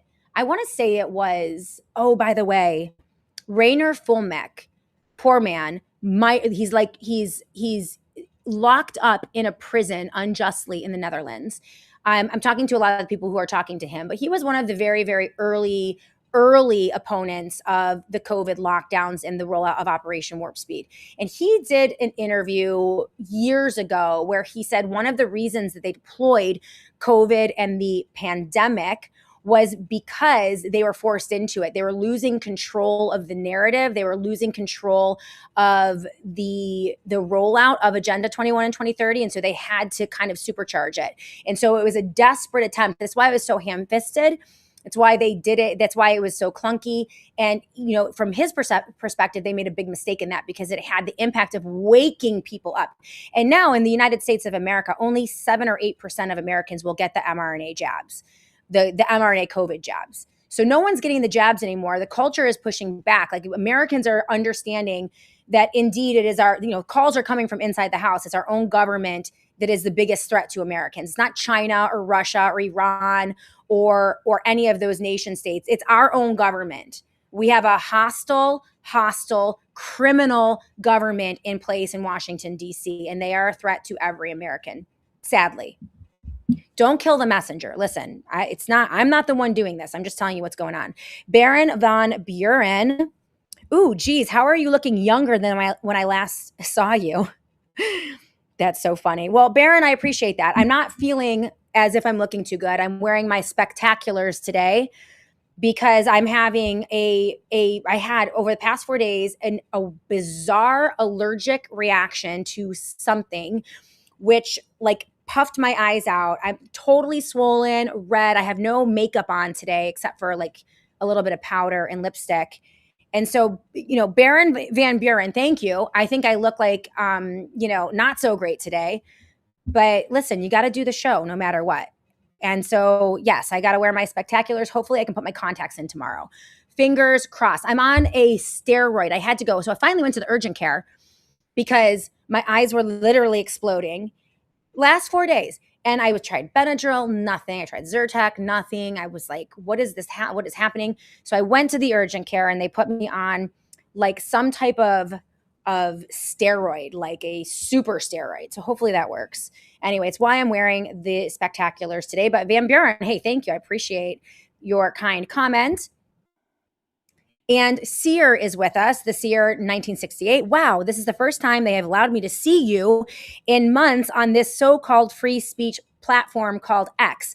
Sear, great to see you. Glad that we are busting through the algorithm on X. Very difficult to do so, but that's why I ask you guys to like and share and join the live chat and comment, because that has a way of massaging the algorithm so that we can, we can sneak out and build that organic audience. LT Oracle of Truth. Steroids are great when you really need them. I'll tell you, I mean, listen, what are you going to do? What are you going to do? I was thinking about like, oh my gosh, how am I going to go do the show today? I'm like, whatever. You guys don't care. I mean, the information is what matters, right? Not the way that I've always been the content over the way things look. And so as long as the content is good enough, then I'm okay. Yes, Raymer Fulmek. Green Tea 369. What do you think could have caused your reaction? It was really strange, Green Tea. We were obviously in Tennessee. We drove my daughter Mimi down, 13 hours back. It was just me and devastatingly handsome Dr. Joy. And on the first day, I mean, I was a little weepy, right? I was a little weepy and I cried a little bit multiple times. Right? This is what mothers do. And I thought maybe when I woke up the night before on Thursday, I went to bed. My eyes were super puffy, and I'm thinking, oh, it must be because I've had a good cry here and there because my daughter is going back to college, and so I was like, okay, well, I'll put a compress on, go to sleep, whatever. I woke up the next morning, they were like enormous, and I'm like, oh well, maybe it's a little reaction to something. Still thinking that it's from crying, but I wasn't really crying that much. And then it continued to the next day and the next day. And by the third day, I was really freaked out. I knew it was definitely some kind of allergic reaction, and which is weird because I don't have any allergies whatsoever. Technically, I mean, officially, I don't have any allergies. So I don't know. Oh my gosh. LT Oracle of Truth. Did you have your wellness kit? They need to include steroids in them. You know what? That would be a great addition, LT Oracle of Truth, because since I've taken the first round of the steroids, it's gotten better, but it's still not good enough for me to put makeup on or put anything on my eyes. I just don't know. RJ Wessex, as long as your voice is working, we're here. Okay, appreciate that, guys. Well, let's get into the last stories. I have a couple more things I want to get to before we end the show. Guitar Lily in all caps. Shannon, you're probably reacting to the southern pollens that you're not used to. That could absolutely be it. This is a great reason to get the wellness company emergency kit, though. I mean, they have everything. And, they're a couple $100, but when you think of all of the money that you would save in urgent care, right? I had to go into urgent care. Emergency room, the amount of money you have to spend if you have an emergency room visit. If, God forbid, things go worse and you don't get the treatment that you need quick enough, you could be hospitalized, how much money that costs. Like over the lifetime of your wellness company medical emergency kit, you really are going to make back, I think it's a couple $100. And there are always discounts, by the way, for the Joy audience. So anytime you shop, if you're interested in the wellness company emergency kit, go to twc.health/joy. That's twc.health/joy, and use the JOY promo code because you're going to get at least 10% off, sometimes as much as 15%. And they always give free shipping as well. So yes. Shannon, that happened to me as well with my eyes. I thought it was an allergic reaction to colloidal silver helped me, and then beef tallow ointment. I think it was chemtrails. Listen. Yeah, I don't know. Texas Gal Forever says, Shannon, don't come to Texas when the cedar blooms. Oh my goodness. Okay, well, yeah. I mean, listen. Oh, you dabbed it on your eyelids. Okay, good advice. Good advice. Everybody wants to talk about my swollen eyeballs. Be my Valentine. I've been taking ashwagandha to counteract the ragweed pollen. Interesting. And Sam Miller takes the colloidal silver in your mouth daily as a spray. Okay, I haven't really looked into the colloidal silver. I like my routine as it is. I think I'm looking at this as kind of an anomaly. And I agree. It might have been pollens or environmental, aspects that I'm just not used to being in Tennessee. Okay, so let's get to the last two stories because, the good news is this. The good news is that Americans of all shapes and sizes, male, female, black, white, tall, short, right, Democrat, Republican, old, young, you name it, are raging against techno-fascism and the tech fascists, the Elon Musks, the Sam Altmans, the Mark Zuckerbergs, the Bill Gates, the entities which have purchased the president of the United States of America, Donald Trump, installed him into power and are now using administration and our own government to install and create a techno-fascist police surveillance state. That's the big picture, okay?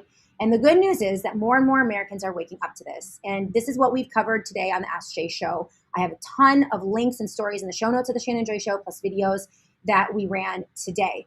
The good news is that people are resisting. And I thought this was a really interesting juxtaposition. Two organizations, when you want to talk about what is happening right now in terms of resistance, it's everywhere.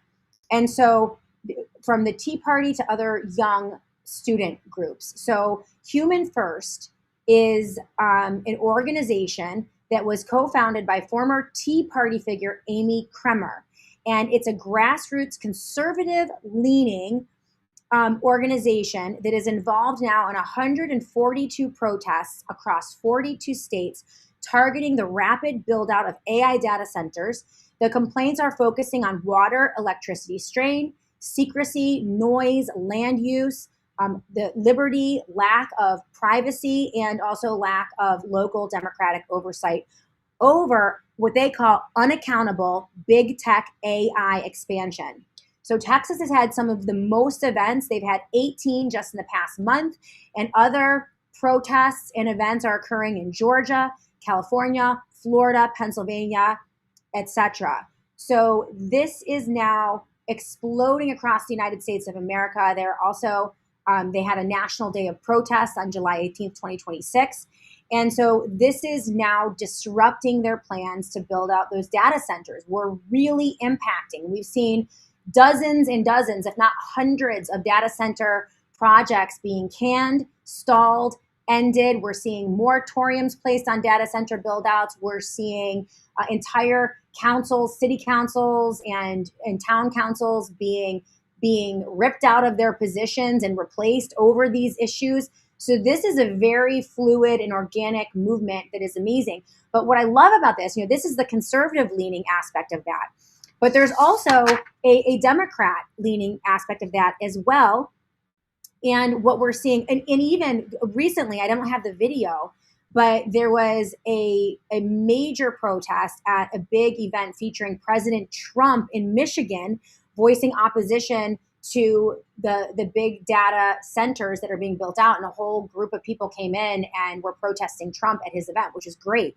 So even within MAGA, there are people who are beginning to push back. But in the Democrat echelon, or on the Democrat side of things, we're seeing pushback as well here.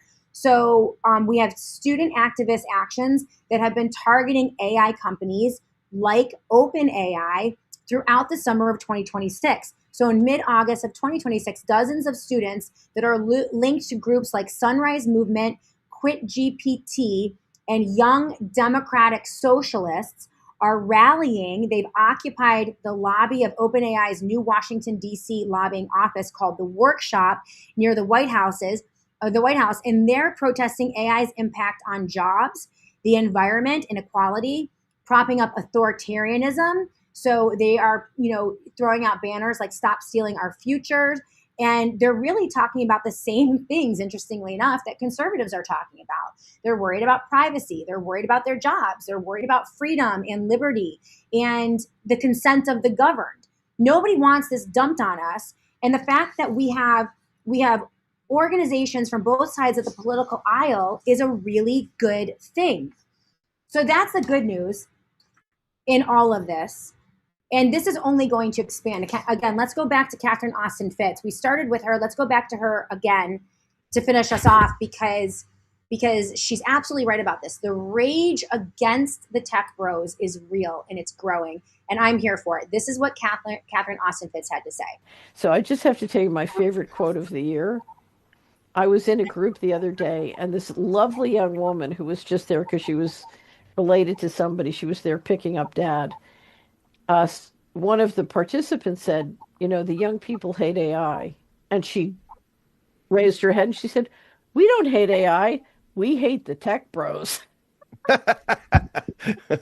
the way she said it was, I thought, do you have any idea if you're the tech bros, the energy that is going to come towards you over the next 24 months? That hatred? That many people who absolutely hate you? Whoa. There's not a control grid in the world that can control that. There is not a control grid in the world that can control that. And that is the takeaway from today's show. I hope you all have. Yes, we're up against nefarious interests. We're up against enormously powerful institutions, the tech bros, which have seized our government, co-opted it, and essentially have instituted a coup d'etat. They're in power today, and they want to roll this out. And so we have to be very serious, very sober about the threat that they pose, but we also cannot be afraid of them. And we have to continue to resist and push back. We have to put humanity in focus. We don't mind technology. We don't mind AI in certain contexts. What we do mind are the assertions of an unelected, unaccountable group of billionaires, trillionaires, and oligarchs, institutional pools of capital that are coming together to usurp our own government and to crush our God-given natural human rights as laid out in the Constitution, but they don't need to be laid out in the Constitution or the Bill of Rights. They are our rights. We are created by God. We have rights, and they aren't respecting that. And we have to push back against any attempt to surveil us, control us, data mine us, and lock us into their digital panopticon. We just can't have it. And they're going to push. They're going to push. This is linked in the show notes of the Shannon Joy Show. While the good news is that there is a growing movement, not just in the US, but across the globe. We're seeing this in the Netherlands right now with the truckers and the farmers revolting again. They're very impactful, and they're going to get things done over there. We need to see this now in the US. We need people to understand that Trump is a Trojan horse. Trump does not have agency. Trump is not coming up with some super secret 12-dimensional plan with white hats involved who are going to save the world. Not happening. He is just a bit player. As Catherine Austin Fitts explained very clearly in my interview with her last week, he has no agency. He is a puppet. He is doing what he is told in exchange for money and power and the ability to grift. And so he is stuffing the pockets full of his cronies, his family. They're making every bad deal, every insider trading deal, every pump and dump that they can orchestrate before they crash this economy onto our heads. They will on the way out. That's Trump's deal. That's all it ever was, in my opinion. I think that was the deal that he took when they put him in power in the first place. Yes, I do believe that he was a Trojan horse from the very beginning. From the moment he came down the golden escalator, I believe that he was installed to destroy conservative movement, the Tea Party movement, and the Republican Party. And I think that he has accomplished that. Now he has moved on to destroying the country, the nation, our Constitution, our institutions, our Bill of Rights, and hand it all over to an unelected technocratic elite. The question is, as Americans, are we going to let them? They're going to continue to roll this out. And this is also linked in the show notes of the Shannon Joy Show. So they're not done with us. And they're not going to give up easily. And this is why we have to continue to organize and find friendships with people who might be on different sides of the political aisle, because we're going to need each other in order to beat them. They are simulating and testing the trading of tokenized assets across Wall Street. This is from technocracy.news. This is what Patrick Wood had to say about it. Using blockchain-based representations of real-world assets. Remember, when the elites simulate, it is the precursor for implementation. First they simulate, then they implement. That's how this works. And this was a massive simulation, essentially mimicking a new financial system based on blockchain, tokens, and digital assets. So using blockchain-based representations of real-world assets, securities, including equities and bonds, and operating under the SEC's December 2025 no-action letter that covers Russell 1000 stocks and major ETFs, the titans of Wall Street put the pedal to the metal for 4 hours. The test was a successful proof of concept, and DTCC is planning to move towards a live October 2026 launch. The trading system will be operational, they hope, by the end of 2026. For 4 hours in July, some of the biggest players in finance put Wall Street's long-running blockchain experiment to work across an ordinary trading day. Over blockchain networks, after years of tests with digital versions of securities, cash, and trading networks, the focus has now shifted as to whether these technologies can work together. This time, nearly 40 firms were testing how tokenized assets could move through the institutions and keep modern markets moving. Over blockchain networks, JP Morgan Chase, Goldman Sachs, Invesco, and Citadel Securities traded stocks and treasuries, posted collateral, met margin calls, and transferred assets. Overseeing all of it was the Depository Trust and Clearing Corporation, which monitored the exercise from war rooms in New York and New Jersey as the firms completed dozens of transactions across various use cases. The broader aim was to test whether tokenized versions of familiar assets could move through new blockchain systems without sacrificing the settlement, custody, and controls of traditional markets. We tried to replicate the activities that occur in the market on a day-to-day. Okay, so this is a huge shift from regular trading currencies that we are used to using, currencies of the past, into this new tokenized, digitalized system that they control exclusively. This is the bet behind much of Wall Street's tokenization push. Not just longer operating hours as markets move towards 24/7 trading, but whether assets can move more freely across institutions, reducing trapped liquidity and some of the handoffs involved in moving collateral. The July pilot was an attempt to test the proposition under something closer to real market conditions, bringing together exchanges, clearinghouses, banks, and asset managers rather than limiting transactions to bilateral traders.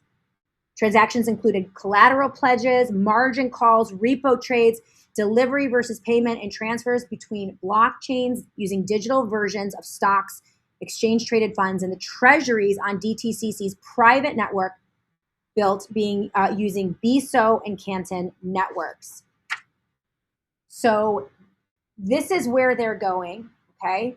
The tokenization of everything physical, every piece of land, every acre of water, human assets, natural assets, every blade of grass. They're looking to value and tokenize every living human thing on this planet and create a token representation of that, then put it on the blockchain, which they control exclusively, and then force all of us into a trading situation that happens exclusively in this one narrow digitalized system. Again, with them giving us tokens or some type of digital food stamp that is surveillable, trackable, traceable, confiscatable, replacing the US dollar or cash for cash transactions with everything happening in the digital world. That's what they want for us. Our job is to resist it. And we don't have to accept it, by the way. Again, please go back to my interview with Catherine Austin Fitts from last week, because we go into this in depth in understanding what this is going to look like. But this is another example of how they are beginning to role play and simulate the rollout of this. They will need some type of economic event in order to shove this down our throats. So we need to be prepared for some type of attempt to collapse our economy. They've been trying to do it. We've been limping along, resisting it here in the US.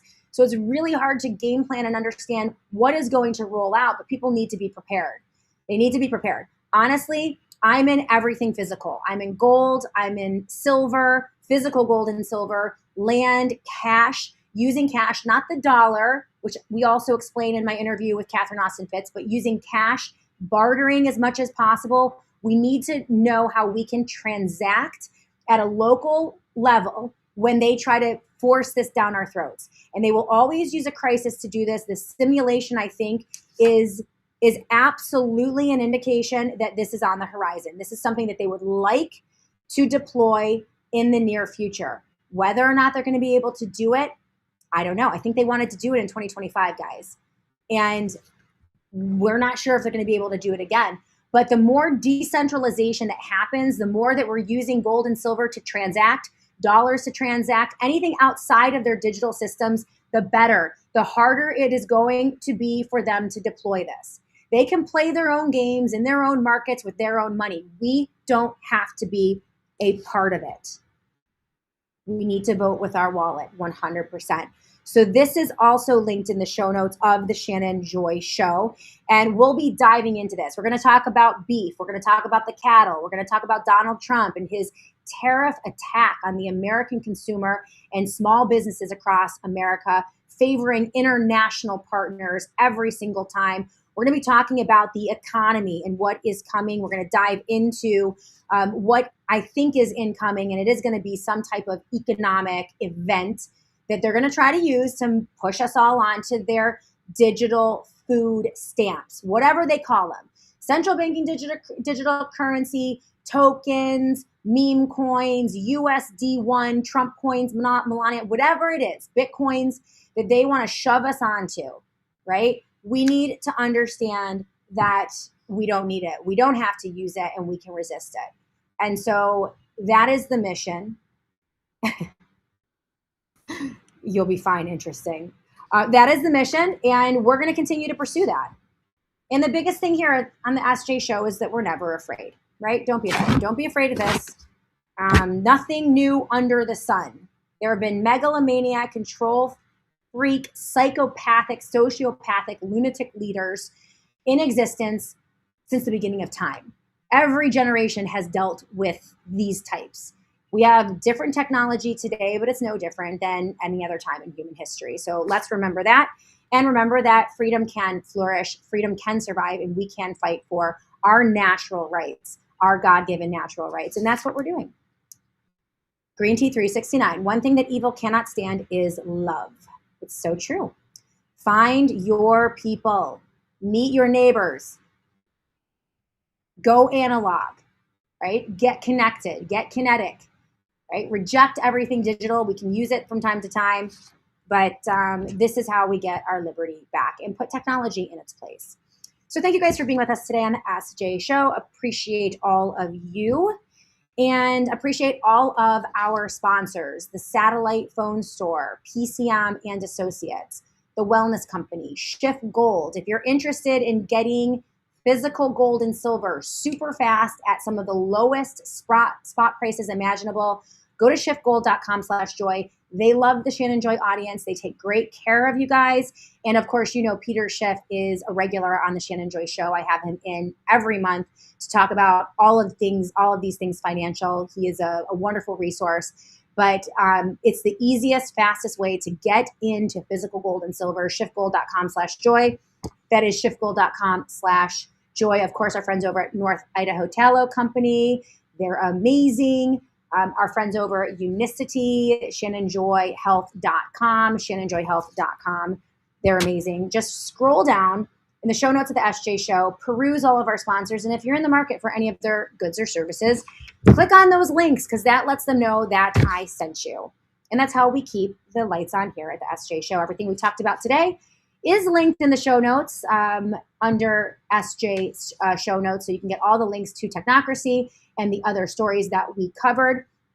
Tomorrow, we're going to expand on all of this and more. Make sure you keep it tuned here. We'll be back tomorrow to do all of this again right here on the Shannon Joy Show.